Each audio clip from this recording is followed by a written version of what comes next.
하나님을 확실히 분명하게 만나고 분명하게 주님과 교제하고 분명한 하나님의 응답을 받는 복된 삶이 되시기를 축원합니다. 하나님과의 교제는 정말 뜨겁게 주님을 사랑하는 그런 관계가 이루어질 때 바로 우리의 삶 가운데서는 하나님의 놀라운 은혜를 경험하며 살게 되는 줄 믿습니다. 그래서 하나님께서 이번 40일 기도회를 통해서 우리를 이렇게 불러주시고 매일 밤 말씀을 주고 계세요. 이 말씀이 여러분 평생의 복이 되시길 바랍니다. 자, 오늘 말씀의 범위는 이사야서 51장 1절에서 52장 6절, 에베소서 5장 22절로 33절에 있는 말씀입니다. 자, 이사야서는 이스라엘 백성들이 불순종하고 그리고 그들이 하나님을 외면하고 우상 숭배를 하고 할 때 하나님께서 징계를 주심으로 그들에게 경고의 메시지를 계속 주고 계신 것이죠. 근데 오늘 이 51장에서는 이런 하나님의 경고를 들은 백성들 가운데는 그 마음 가운데 이제 회개하고 바른 길로 살아가야 되겠다, 하나님을 찾아야 되겠다, 그런 의로운 사람들이 있다는 것이죠. 그 사람들에게 하나님께서는 반드시 너희를 회복시켜 줄 것이다 하고 격려하고 위로의 말씀을 주시는 내용입니다. 그래서 1절 말씀 보면 의를 쫓으며 여호와를 찾아 구하는 너희는 나를 들을지어다. 너희를 떠낸 반석과 너희를 파낸 우묵한 구덩이를 생각하여 보라 그랬습니다. 의를 쫓으며 여호와를 찾아 구하는 너희는 그랬습니다. 그러니까 이런 절망적인 상황 가운데 처했다 하더라도 언제나 의롭게 살려고 하는 사람들은 있다는 거죠. 예를 들면은 하나님께서 인간 지으심을 한탄할 정도로 그렇게 세상이 죄악이 관영하고 그래서 하나님께서 홍수로 심판하시기로 작정할 그때도 노아는 하나님의 은혜를 입었다고 그랬습니다. 그러니까 아무리 죄악이 관영한 세상 가운데서도 하나님을 신실하게 찾고 하나님을 믿는 사람은 있어요. 바로 저와 여러분들이 그런 의인들이 될 수 있기를 바라요. 그러니까 하나님을 찾는다는 게 축복이라니까요.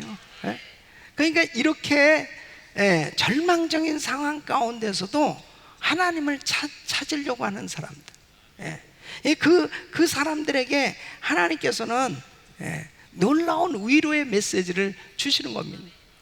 바벨론 같은 세력 절대로 두려워하지 말라는 거예요. 그래서 12절 말씀을 보면 그랬습니다. 너희를 위로하는 자는 나연을 그랬습니다. 나연을 두 번씩이나 반복해요. 나연을 누구예요? 하나님이라는 거죠. 너는 어떠한 자에게 죽을 사람을 두려워하며 풀같이 될 인자를 두려워하느냐? 그 위대하신 하나님께서 그 모든 결박을 다 풀어주시고 그들 가운데서 건져주시겠다고 약속하시는 거예요. 그래서 그 바벨론 같은 세력 두려워할 거 없다. 그 다음에 이제 이 17절부터 20절까지는 그러나 결국은 이 유다는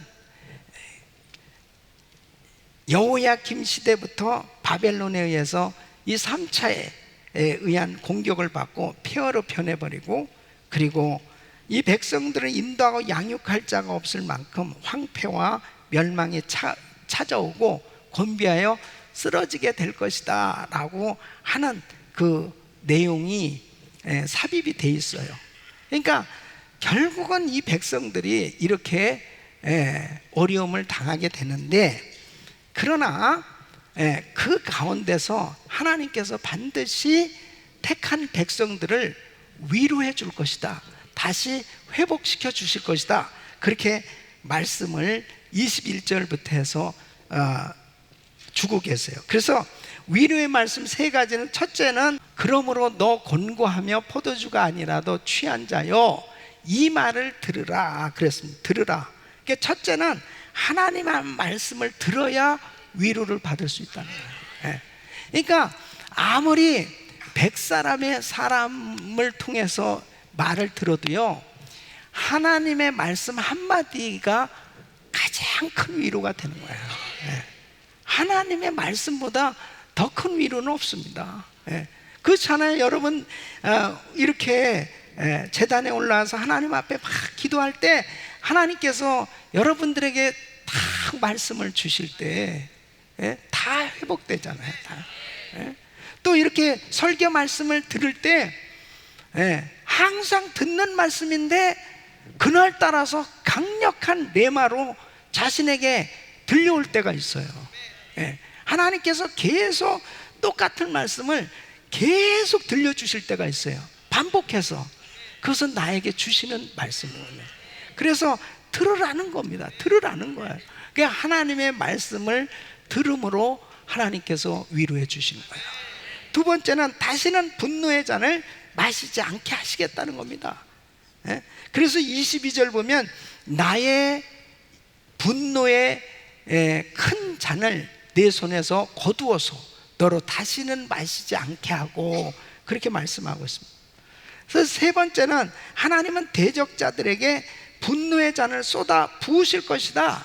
그래서 23절 보면 그 잔을 너를 곤곡해 하던 자들의 손에 두리라.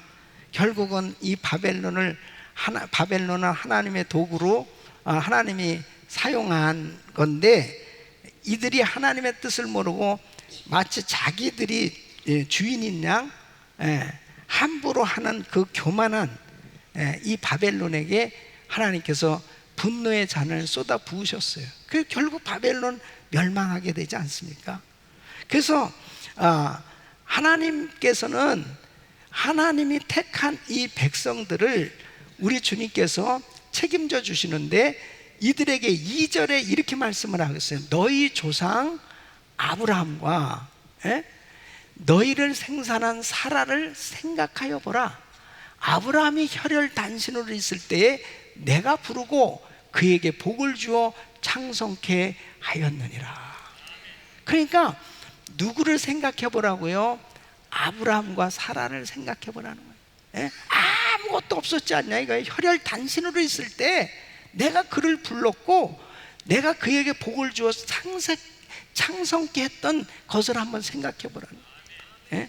여러분, 우리가 힘들고 어려울 때마다 하나님께서 역사하셨던 인물들을 생각하면 하나님이 하실 수 있다는 거죠. 이번 40일 기도회를 통해서 어떤 면에서 보면은 우리 성도님들이 정말 주님만 뜨겁게 사랑할 수 있는 사람이 될 수 있다. 여러분 평생은 축복 가운데 살게 될 거예요. 그것은 하나님을 사랑하는 그 사람은 모든 것이 잘 될 수밖에 없어요. 왜냐하면 영혼이 잘 되니까. 범사가 잘도 강건한 하나님의 축복이 임하게 되어 있습니다. 자, 그 다음에 52장 1절로 6절은 자, 이제 이 이스라엘 백성들을 하나님께서 이제 포로에서 해방시켜 주실 텐데, 가만히 보니까 이 이스라엘 백성들이 준비가 안 돼 있는 거예요. 그러니까 하나님께서 이런 어마어마한 새 일을 행하셔야 되는데, 하나님께서 이 새 일을 행하시기에 이 백성들이 이게 준비가 안 돼 있는 거예요. 포로의식에 사로잡혀 있는 거죠. 좌절, 절망, 실망, 낙담 이런 것들로 꽉 사로잡힌. 그래서 1절 말씀 보면 그렇습니다. 시온이여 깰지어다 내 힘을 입을지어다. 거룩한 성 예루살렘이여 내 아름다운 옷을 입을지어다. 이제부터 할례 받지 않은 자와 부정한 자가 다시는 내게로 들어옴이 없을 것임이니라. 그러니까 깨어야 된다는 거예요. 그 포로의식에 붙잡혀 가지고 하나님의 말씀을 들어도 기대도 없고, 그리고 그들이 이 낙심 가운데 그 포로의 자리에 주저앉아 있는 그들의 의식을 변화시켜 주시기를 원했던 거예요. 그러니까 여러분, 굉장히 중요한 게 뭐냐면, 하나님의 역사가 일어나려면 믿음의 환경으로 내 자신이 믿음의 사람이 돼야 돼요. 그럼 말씀을 들어도 믿음으로 화합해야 기적이 일어나는 거예요. 그러니까 아무리 믿음의 말씀이 전해줘도 내가 그냥 되긴 뭐가 되겠어, 아예 나하고는 상관이 없는, 이렇게 뭐 노란 종이가 많이 올라오고 그래도 아유, 저 사람들은 좋겠다, 나는 어떻게 그러면 어떤 하나님을 도대체 서로 다른 하나님인가 보지. 여러분, 이 의식의 변화가 일어나야 돼, 의식에. 그래서 지금 이 백성들에게 용기를 내라는 겁니다. 용기. 그래서 2절 말씀 보면은 그렇습니다. 너는 티끌을 떨어버릴지어다. 예루살렘이여 일어나 보좌에 앉을지어다. 사로잡힌 딸 시온이여 네 목의 줄을 스스로 풀지어다 그랬습니다. 그러니까 용기를 내고 아름다운 옷을 입고, 그리고 이 포로 의식에서 이제 벗어나라는 거예요. 너는 정말 보배롭고 존귀한 하나님의 자녀야. 그런 의식을 가져야 하나님께서 이 포로에서 해방시켜 주실 때 감격이 있는 거죠. 아, 하나님 살아계시구나, 하나님 역사하시구나. 그런데 이런 것이 준비가 안 돼 있잖아요. 그러면 여전히 환경은 바뀌어져도 아무런 변화가 일어나지 않아요. 여러분, 2차 대전 때 필리핀에 이제 그 일본군들이 침입해 들어갔잖아요. 침입해 다 들어갔다가 거기서 이제 전쟁이 끝났는데, 그 산속 깊은 곳에 들어가서 거기에서 이제 전쟁이 끝났을 때 이 패배한 이 군인들은 이제 잡혔다 하면은 우리는 전쟁 포로로 끝장난다 그래가지고 숨어 있었던 거예요. 그 숨어 있는데 전쟁이 계속 끝났단 말이에요. 이제는 이제 완전 이제 다 이제 모든 것이 다 해방이 된 거죠. 그래서 막 전단지를 뿌립니다. 이제 전쟁 끝났으니까 이제 다 나와라, 전쟁 끝났으니까. 그러니까 그 전단지를 보니까 와, 전쟁 끝났구나. 그리고 거기서 그 전단지를 붙들고 나온 사람들은 자유의 몸이 되는데, 야, 우리 다 가두려고 잡으려고 이런 유인 작전을 하는구나 하고 그걸 믿지 않았던 사람들은 그냥 산속에서 묻혀서 그냥 몰래 숨어서 살 수밖에 없는. 이게 사람이요, 아무리 환경이 바뀌었다 하더라도 의식의 변화가 일어나지 않으면은 전혀 아무런 변화가 없어요. 우리가 예수를 믿으면서 주님께서 우리에게 어마어마한 그런 약속을 주셨고, 우리는 신분이 하나님의 자녀로 놀라운 그런 복을 받았음에도 불구하고 내 의식의 변화가 하나님의 자녀 의식을 가지고 믿는 자답게 그런 그 의식으로의 변화가 일어나지 않으면 전혀 변화가 일어나지 않습니다. 그러니까 지금 이 이스라엘 백성들이 이제 하나님께서 이 해방시켜 주셔야 될 텐데, 이들이 이렇게 포로의식 가운데 그냥 낙심하고 좌절하고 실망 가운데 있어서는 아무런 역사가 일어나지 못한다는 겁니다. 그래서 이들을 다시 준비시키기를 하나님 원하셨던 거예요. 여러분 보세요. 바른 자상이 얼마나 중요하고, 정말 우리의 이 의식이 하나님이 기뻐하시는 이 믿음을 가진 사람으로 하나님의 자녀로 온전히 세워져야 될 줄로 믿습니다. 그러니까 민수기 13장 보면은 이 12정탐꾼을 가나안 땅에 보냈잖아요. 가나안 땅 보내가지고 정탐을 하고서 돌아와서 10정탐꾼이 보고를 합니다. 그게 31절로 33절 보면은 그와 함께 올라갔던 사람들은 가로되 우리는 능히 올라가서 그 백성을 치지 못하리라. 이 10정탐꾼이 얘기하는 거예요. 그들은 우리보다 강하다 그랬습니다. 또 이스라엘 자손 앞에서 그 탐지한 땅을 악평하여 가로되 우리가 두루다니며 탐지한 땅은 그 거민을 삼키는 땅이요 거기서 본 모든 백성은 신장이 장대한 자들이며 거기서 또 네피림 후손 아낙자손 대장부들을 보았나니 우리는 스스로 보기에도 메뚜기 같으니 그들의 보기에도 그와 같았을 것이다. 그러니까 어떻게 보고요? 그들은 우리보다 강해. 그리고 그들은 얼마나 신장이 장대하고 우리는 스스로 보기에도 우리는 메뚜기 같다. 메뚜기 컴플렉스에 걸렸어. 메뚜기 같다는 거야. 아니 누가 이런 생각 가지라고 그랬냐고.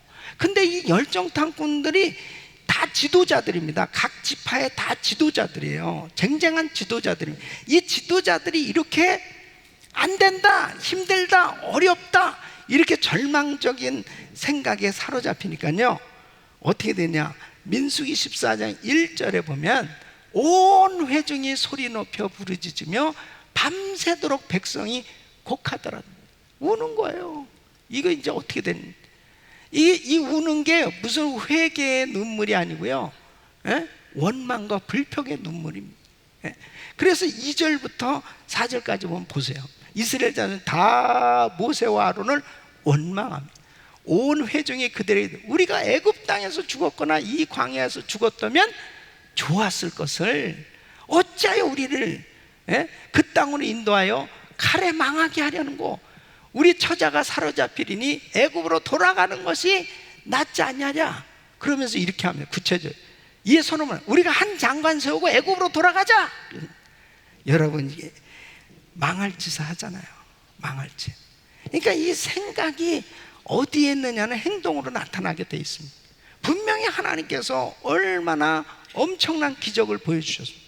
엄청난 기적을 보여주시면서 기적으로 애굽에서 나왔거든요. 지금 광야에서 사는 것조차도 기적이죠.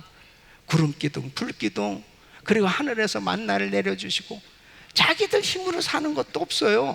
하나님이 이렇게 다 보여주심에도 불구하고 이렇게 지도자들의 생각이 부정적이고 믿음이 없는 그러한 지도자들은 그 공동체는 다 망하게 돼 있습니다. 다 망해요. 근데 민수기 14장 9절에 보면 이 가운데서도 여호수아와 갈렙은 다 이렇게 이야기해요. 우리 같이 읽습니다. 시작. 오직 여호와를 거역하지 말라. 또 그 땅 백성을 두려워하지 말라. 그들은 우리 밥이라. 그들의 보호자는 그들에게서 떠났고 여호와는 우리와 함께 하시느니라. 그들을 두려워 말라. 아멘. 아멘. 자, 이 민수기 14장 9절을 우리가 같이 읽었는데요 바로 저와 여러분이 여호수아와 갈렙이 될 수 있기를 바랍니다. 이걸 고백한 대로 우리가 이런 고백을 할 수 있어야 돼요. 똑같은 환경이에요. 똑같은 하나님을 믿는데 이렇게 둘로 쫙 갈라지는 겁니다. 그러니까 여러분은 어느 편을 선택해야 되겠어요? 바로 내 의식이 믿음의 사람으로, 믿음의 의식으로 변화를 받아야 돼요. 그래서 40일 기도회가 그렇게 중요한 겁니다. 말씀을 들으면은 할 수 있다, 하면 된다, 해보자. 그리고 하나님께서 하시니까 이런 기도의 응답이 임하는구나 하는 것을 우리가 알게 되지 않습니까? 그래서 자꾸 부정적이고 안 된다고 하는 절망적인 이런 의식이, 낙심하고 좌절하던 이런 의식이 이제는 될 수 있다, 희망과 소망과 믿음의 그런 의식으로 변화받아야 됩니다. 그래야 우리 삶이 바뀌어집니다. 이게 우리 의식이 안 바뀌어지는 한은요, 아무런 변화가 안 일어납니다. 정말 아무런 변화가 안 일어나요. 예. 그러니까 여러분이 딱 생각할 때, 주님을 생각하고 주님을 의지하고 주님 앞에 매달릴 수 있는 이러한 믿음을 가지려면, 예? 그냥 생각해서 되는 게 아니고 우리 의식의 변화가 일어나야 돼요. 그냥 생각하면 주님이 생각나. 주님이 하시면 된다. 이런 생각이 자꾸 우리 생각 속에 있어요. 그러면 하나님 앞에 실망하고 낙심하고 불평하지 아니하고 믿음으로 간구할 수 있습니다. 그래서 이 지금 이스라엘 백성들에게 이런 포로의식에서 이제는 신실한 하나님의 자녀의식으로 바꿔주기를 원하신 거야. 그래서 하나님의 기적이 일어나려면 우리의 의식의 변화가 일어나야 돼요. 그러니까 어떤 경우는 빨리 응답받으면 참 좋지만은 그 사람이 진짜 응답을 받아도요, 주님 앞에 너무 감사해요. 이것은 정말 주님이 하신 일이라고. 그러니까 하나님께 영광을 돌려야 그게 정말 그 사람에게 복이 되거든요. 그런데 응답을 받아도 그냥 때가 돼서 된 거지 뭐. 그리고 운이 좋아서, 그리고 그런 식으로 하나님께 영광을 돌리지 못하면요, 아무 의미가 없는 거예요. 여러분, 정말 내 생각이 항상 주님께 가 있어야 돼요. 그리고 어떻게 하면 하나님을 기쁘시게 해드리고, 어떻게 하면 내가 좀 하나님을 좀 기쁘시게 해드리고, 이런 의식을 가질 수 있기를 바랍니다. 그럴 때 응답을 받으면 얼마나 기쁜지 몰라. 그래서 하나님 앞에 마음껏 영광 돌립니다. 그래서 여러분 마음이 지금 세상적이고 정욕적이고 인간적인 이런 것들이 이제 영적으로 변화를 받아야 돼요. 좀 영적인 사람이 돼야 됩니다. 그래서 영적으로 해석할 줄도 알고, 그리고 하나님 앞에 영광을 돌릴 줄 알고, 그 하나님 앞에 감사할 줄 알고, 그렇게 하나님이 은혜를 주시고 그렇게 하나님이 복을 주셔도 하나님 앞에 감사할 줄 모르는 사람들, 열 문둥병자가 다 고침받았는데 한 사람만 와서 우리 주님 앞에 살해했잖아요. 9은 어디 갔냐는 거예요. 다 10사람이 고침받았는데 한 사람만 감사했다고요. 그러니까 진짜 감사가 참 많잖아요. 감사할 수 있는 것은 최고의 신앙입니다. 감사. 그냥 조그만 주님 감사합니다. 주님 앞에 그냥 어떻게 하나님께 영광을 돌릴까? 어떻게 하면 좀 하나님께 감사? 이러한 마음이 우리 마음에 넘쳐나야 돼요. 할렐루야. 그래서 이스라엘 백성들을 이렇게 해방시킬 때가 가까웠는데 하나님께서 이스라엘에게 어마어마한 이 놀라운 축복을 주시길 원하시는데 이들이 받아들일 그 준비가 되지 않은 그 모습을 보시고 그들에게 깰지어다 그렇게 말씀하시면서 그들에게 용기를 주시고, 그리고 정말 자신들이 어떠한 신분인지를 다시 자각시켜서 준비를 시키시는 하나님의 그 사랑을 볼 수 있습니다. 그래서 우리는 40일 기간 동안에 무엇보다도 우리가 정말 하나님을 뜨겁게 사랑할 수 있는 사람들로 준비될 수 있기를 바랍니다. 자, 에베소서 5장 22절로 33절 이 말씀은 이 성경적 부부간에 대해서 말씀하고 있는 거예요. 그래서 31절 보면은 그 가정은 한 남자와 한 여자의 결합이다 하는 것을 분명히 말씀하고 있어요. 이러므로 사람이 부모를 떠나 그 아내와 합하여 둘이 한 육체가 될진, 이것이 가정이에요. 여러분, 너무나 우리가 살고 있는 이 미국이 지금 동성 결혼을 합법화하고 있는 것이 현실이잖아요. 완전히 성경에서 이렇게 벗어난 거예요. 이 한 남자와 한 여자의 결합인데 이것을 그냥 동성을 가정으로 도무지 이것은 허락할 수 없는 일이에요. 하나님께서 분명히 한 남자와 한 여자의 결합이 바로 가정으로 생육하고 번성하는 것, 이것이 바로 가정에 주신 축복이란 말이에요. 그런데 동성 결혼을 통해서 생육하고 번성할 수 있냐 이거예요. 아니잖아요. 그냥 친구는 될 수 있어요, 프렌드는. 그러나 어떻게 부부가 될 수 있습니까? 그래서 오늘 이 말씀을 통해서 정말 성경적 이 결혼관에 대해서 이 교회와 예수님과의 관계가 남편과 아내의 부부의 이 관계에 하나님이 원하시는 가정이 어떤 가정인가 하는 것을 우리에게 너무 귀한 교훈을 주고 계신 말씀입니다. 사람들이 결혼에 대해서 인격적인 이 결합, 이러한 어떤 측면보다도 자꾸 사람들이 생각 어떤 조건이나 자격 이런 것에 너무 이렇게 많이 치우쳐져 생각을 하니까 진짜 그 하나님이 원하시는 가정을 이루고자 하는 그 본질에서 너무 많이 벗어난 거예요. 그러니까 이게 행복한 가정들을 제대로 세우지 못하고 자꾸 깨지고 자꾸 문제가 생겨지는 게 바로 거기에 있는 거죠. 사실 어떤 면에서는 제대로 못 배워서 그런 거죠. 동가식 서가숙이라는 말이 있어요. 동가식 서가숙. 이게 무슨 얘기냐면 어떤 집에 아주 무남 동료 외딸이에요. 외동딸인데 이 외동딸에게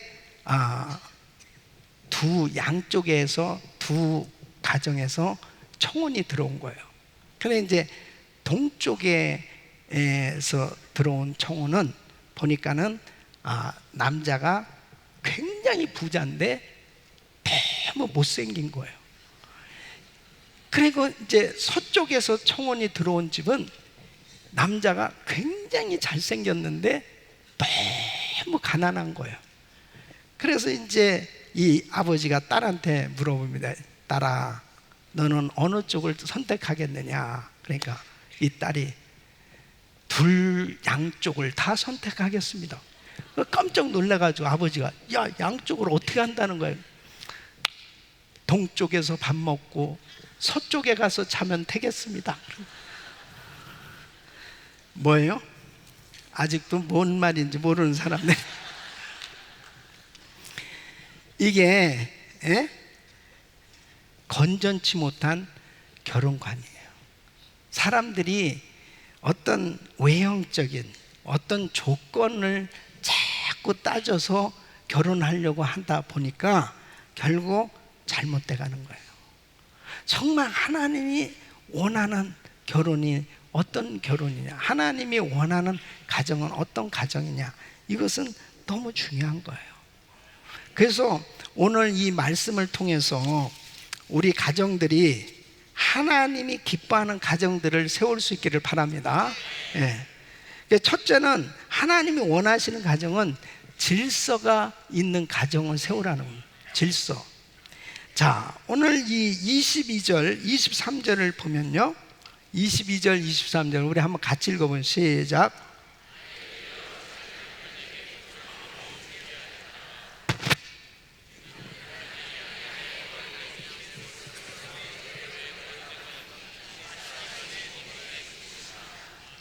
근데 소리가 그냥 슬금슬금 소리 아니야.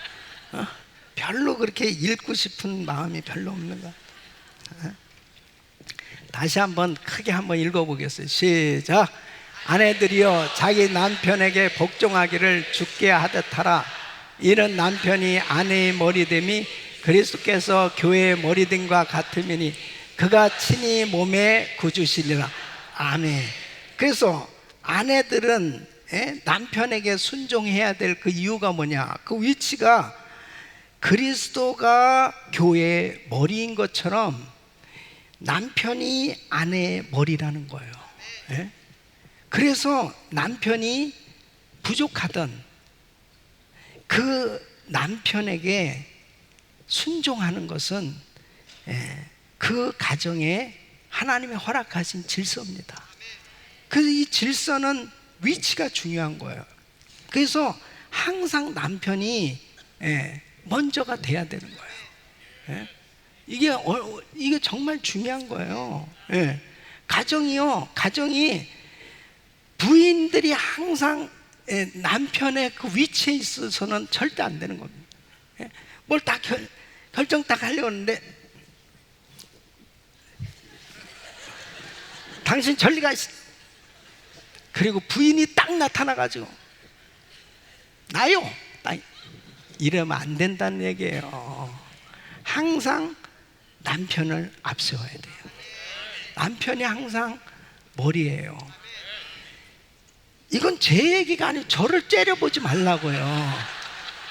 왜 나를 째려보냐고. 나는 아주 이 40일 기도하면서 참 감사한 거는 어쩜 이렇게 성경 얘기를 다 해주는 거예요 지금. 여러분이 얼마나 큰 축복이에요.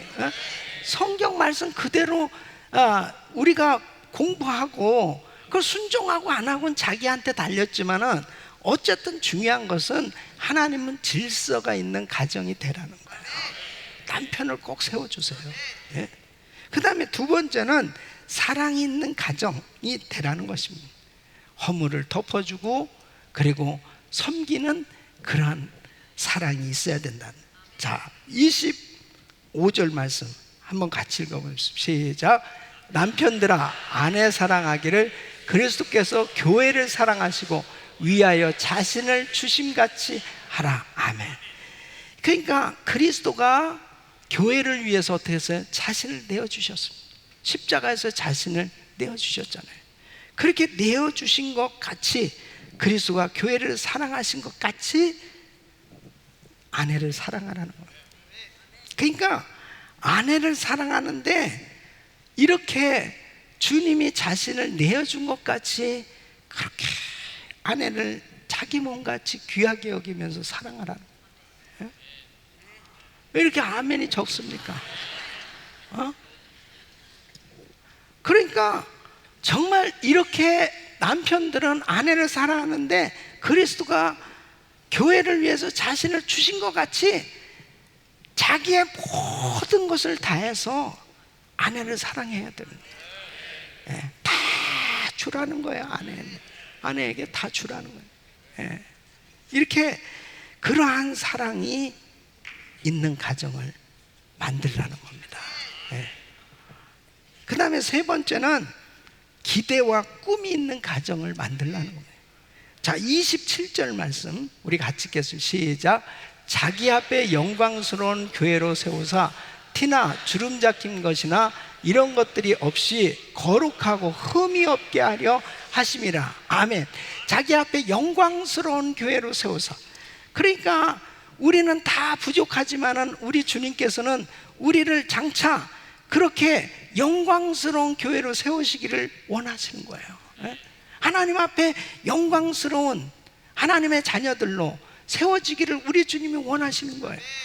바로 저 영원한 천국에 갔을 때 우리 주님은 우리를 면류관을 씌워주시고 영광 가운데 거하시는 하나님의 그 놀라운 은혜로 주님 보좌 우편에 앉게 하시고 그렇게 복을 주시는 줄로 믿습니다.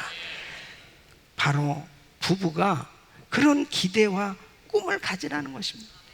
티나 주름 잡힌 것 이런 것들을 없게 해주시고 정말 우리들을 그렇게 귀하게 세워주시기 원하시는 우리 주님처럼 우리도 우리 상대방의 내 아내나 내 남편의 부족한 부분들이 있죠.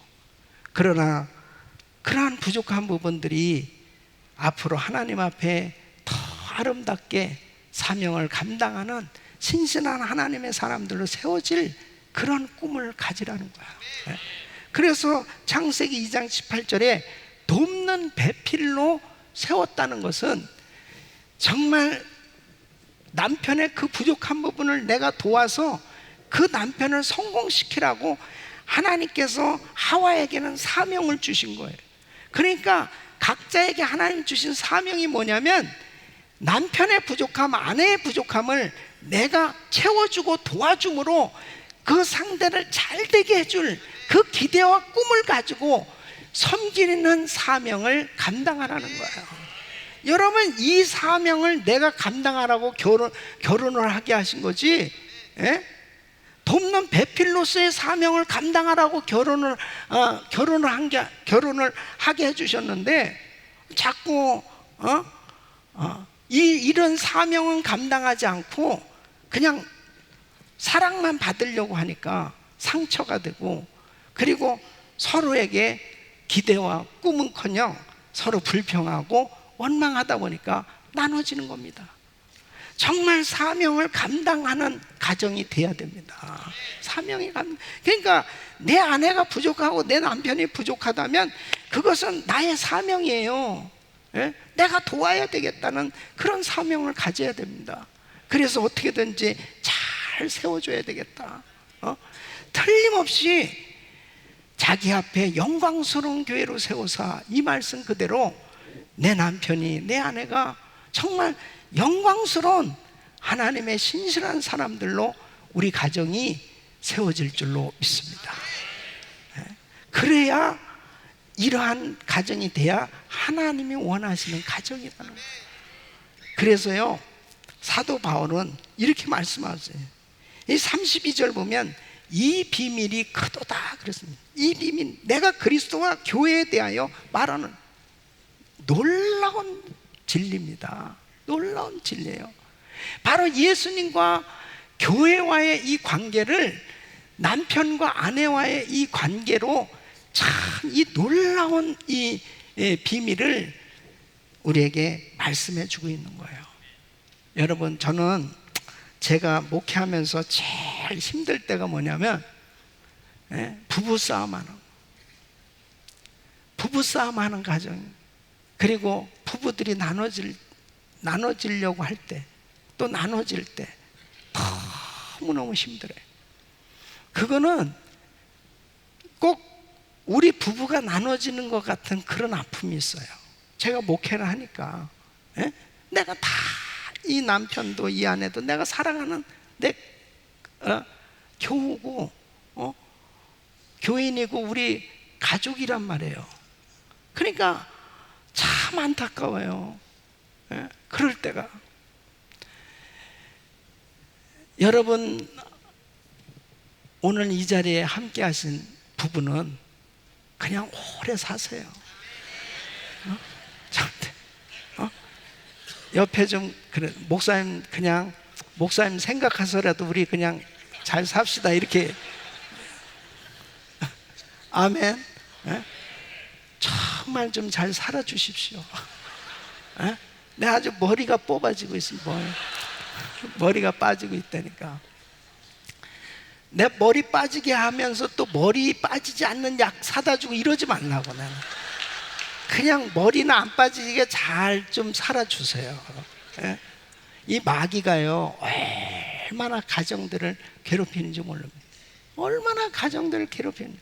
사실 보면 너무 귀한 사람들인데 이런 것을 하나님 원하시는 가정에 이 질서가 있는 가정, 사랑이 있는 가정, 기대와 꿈이 있는 가정만 만들면 뭐가 문제가 있겠습니까? 우리가 은혜를 받아야 말씀대로 살 수 있어요. 그래서 오늘 은혜 나누기 원하는 구절이 25절 말씀인데요, 25절 우리 한번 같이 시작. 남편들아, 아내 사랑하기를 그리스도께서 교회를 사랑하시고 위하여 자신을 주심같이 하라. 아멘. 이 말씀은 예수님께서 교회인 우리를 마치 끔찍히 사랑하는 이 남편과 같다고 이렇게 비유로 말씀을 하고 있어요. 그러니까 보세요. 사람들은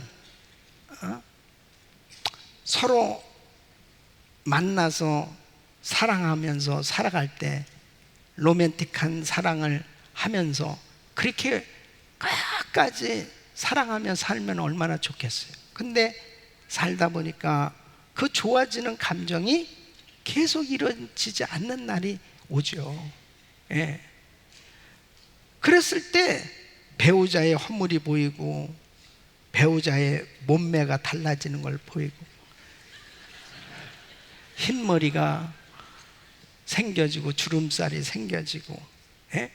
나오지 말아야 될 때가 나오고 또 이렇게 그러면서 사람들이 점차적으로 마음까지도 이제 그렇게 가까워지지 못하는 그런 것을 느끼잖아요, 부부지간이. 근데 우리 주님은 교회를 사랑하시는데, 예? 자신을 내어주심같이 그렇게 교회를 사랑합니다. 근데 우리 주님의 사랑은 어떤 사랑이냐? 자신을 주시는 사랑, 희생적인 사랑, 변함이 없는 사랑이다. 주님이 교회를 보호하시고 교회를 책임져 주시고 교회를 축복하시는 그 교회가 바로 우리입니다. 바로 주님이 나를 사랑하시고 나를 보호해 주시고 나를 축복하시는 것은 변함이 없어요. 주님이 십자가에서 자신을 다 내어주신 그 사랑은 지금도 여전히 변함이 없다는 거예요. 내가 변덕을 떨어서 그러지 주님은 전혀 변함이 없는, 주님은 여전히 나를 사랑하고 계십니다. 여러분, 남편을 배신하고 떠나간 고멜 같은 존재라도 호세아 선지자가 다시 찾아가서 그 배신한 그 아내를 다시 데리고 찾아와서 용서해주고 회복하고 같이 살자고 했던 것 같이, 바로 우리 주님은 똑같이 세상적으로 타락하고 방황하고 그렇게 죄를 짓는 우리라도 주님은 언제든지 용서해 주시고 회복시켜 주신 줄로 믿습니다. 이 사랑을 얘기하는 거예요 지금. 예. 그러니까 그리스도께서 교회를 사랑하시고 그 교회를 위하여 자신을 주심같이, 예? 바로 우리 주님이 우리를 그렇게 사랑하고 계신다는 것을 여러분 확실히 이해하시길 바랍니다. 예수님의 아내된 교회, 우리는 오직 주님을 기쁘시게 해드리며 살아야 돼요. 예?